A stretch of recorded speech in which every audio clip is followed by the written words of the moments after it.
Stefanski was trying to save him from himself. Whether you agree or disagree, I think that he's in a position where he can make that argument legitimately, and it would be very difficult to argue with him based on what we saw.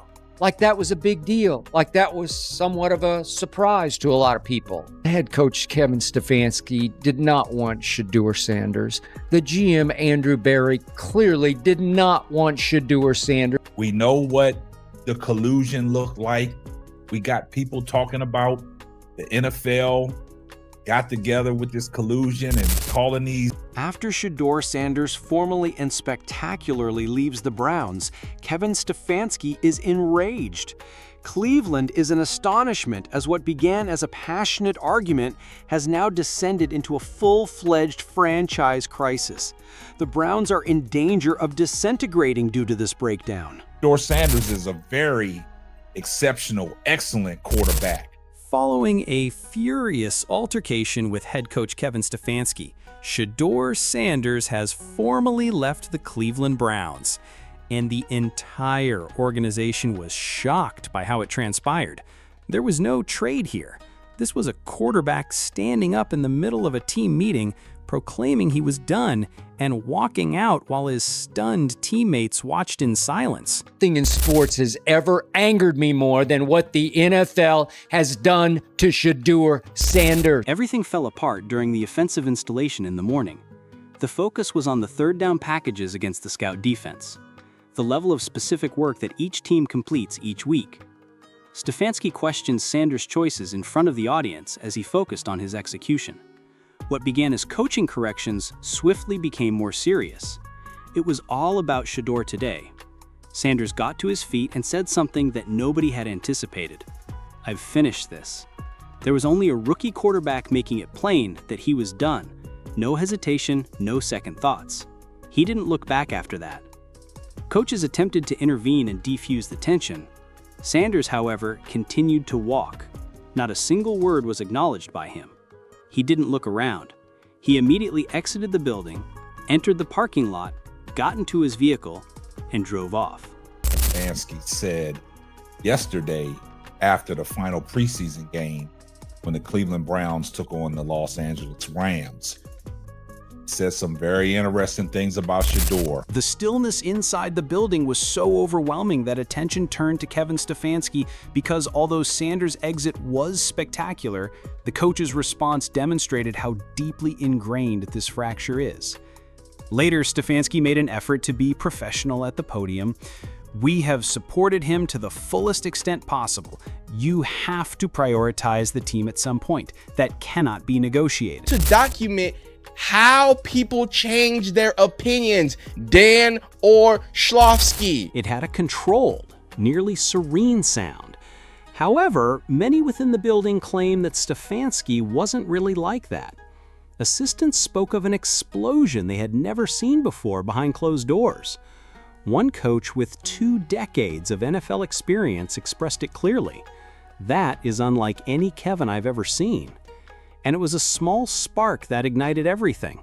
A query on the third down package's execution. That was all it needed for things to blow up. Stefanski pushed harder. Sanders feels singled out.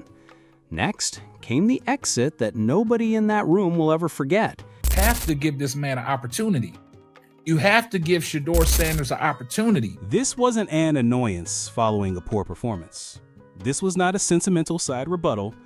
It was official. Walking away from the Browns organization is Shedeur Sanders. Colleagues looked on in shock. Coaches are fighting to keep it together, as well as a head coach who was furious in both private and public. That morning, the Browns lost more than simply their quarterback. They may have lost their season, their cohesiveness, and their locker room. Saying this came from the league office. I'm saying this was the good old boy network to a large extent around the NFL. This is coaches, this is GMs, scouts, front office people. In actuality, Shedeur Sanders and Kevin Stefanski's explosive relationship didn't happen overnight. No, this had been simmering for weeks, accumulating like a slow-cooking catastrophe, and it was just waiting for the lid to come off. If you go back in time, the fissures first appeared immediately following the Browns' humiliating defeat by the Rams. 11 dropbacks, 5 sacks, just 3 completions, 4 3-and-outs in 5 series, 1 fumble recovered by a teammate. Those were the numbers, but some of the things that they talked about in terms of him being in college, guys, you know this better than me, both you and Ryan, and I defer to y'all, obviously. Let's be clear now. In fact, Sanders performed admirably in the match. 3 touchdowns and a 70% completion rate are stats that ought to have at least been respected, but not in Cleveland. Not in the movie room with Kevin Stefanski handling the remote. Stefansky hit rewind on every single incompletion, failed adjustment, and undesirable audible rather than complimenting his rookie quarterback. He repeatedly focused on the drawbacks until they essentially disappeared. It no longer seemed like coaching to the guys in that room. It appeared intimation. Jimmy Haslam and none other than Browns general manager Andrew Berry made their way to the Ohio State versus Texas game, and pretty much a lot of people is insinuating that they went there to go see who? Arch Manning. I said in my video, I at least hope the Browns would have the decency to put Shedeur on their practice squad. Even one offensive player mentioned it directly. Coach essentially shields everyone else while blaming Shedeur for everything. That is scapegoating, not nitpicking. Additionally, trust quickly erodes if players begin to whisper about favoritism. Evil wildfire around the NFL. Next was practice.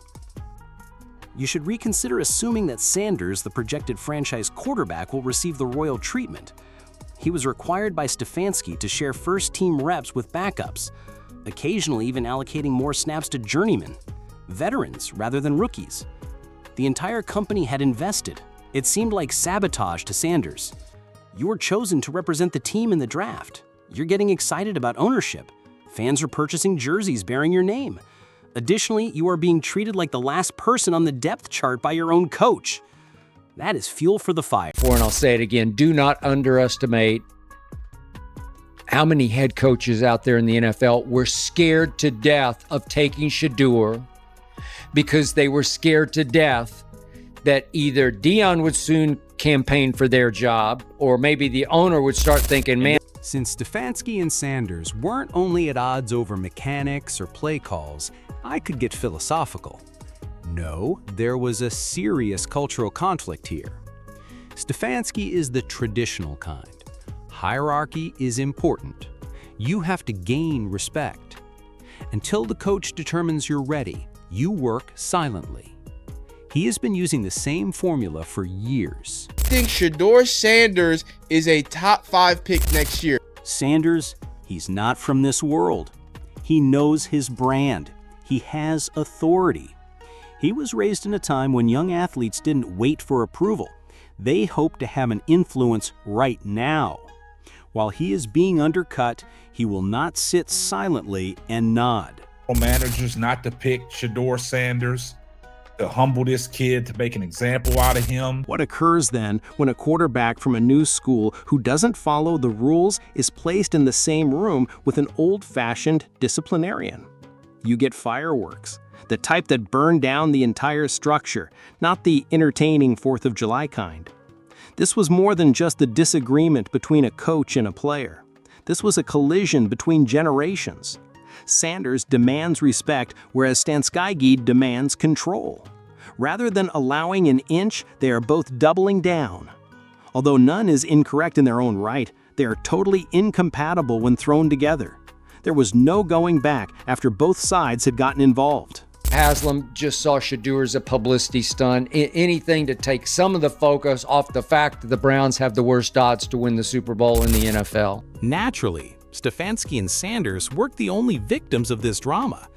The locker room was the location. Like a horrible reality show, the lads are stuck in the middle as their season unfolds. Stefansky attempted to regain control by calling an emergency team meeting after Sanders left. He was direct in his message. If you are unable to commit, leave right away.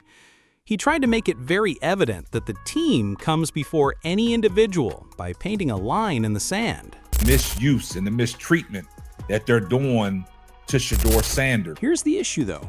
half of the audience didn't purchase it. The receivers who had been friendly with Sanders got up and went straight to Stefansky. They weren't going to remain silent and allow their quarterback to be used as a scapegoat. The worst part is still to come. It's quite difficult to put a locker room back together after it divides like that. After practice, you have receivers texting Sanders. Linemen are chatting among themselves about Stefanski's play calling. Defensive veterans are hoping that things don't get worse. That isn't a football recipe. That is a surefire way to fail. This is about to bring awareness to how they are treating Shedeur Sanders. Therefore, it was shocking when many said that Sanders had left. Yes, it was at the time. However, if you've been observing, the writing has been there for weeks. Nobody was able to resolve the culture conflict, the practice rep drama, or the blame games in the film room. This was bound to happen. The Browns were getting ready for more than just Pittsburgh. They were getting ready for a complete organizational collapse. Criticism to me for not allowing Shedeur Sanders to finish the game. This is when it becomes even more repulsive. Stefansky's quarterback isn't the only one challenging his authority. Ownership itself is already undermining it. Your seat isn't just hot, it's on fire. And the entire building can smell it when the boss who writes the check begins questioning your choices in front of the entire company. It is already being referred to by league executives as a warning on how to manage a rookie quarterback. Unless you want mayhem, you don't pick the most brand-driven player in the draft and treat him like a practice squad member. If you've read this far, please subscribe to the channel so that you may receive future updates regarding Browns' quarterback war.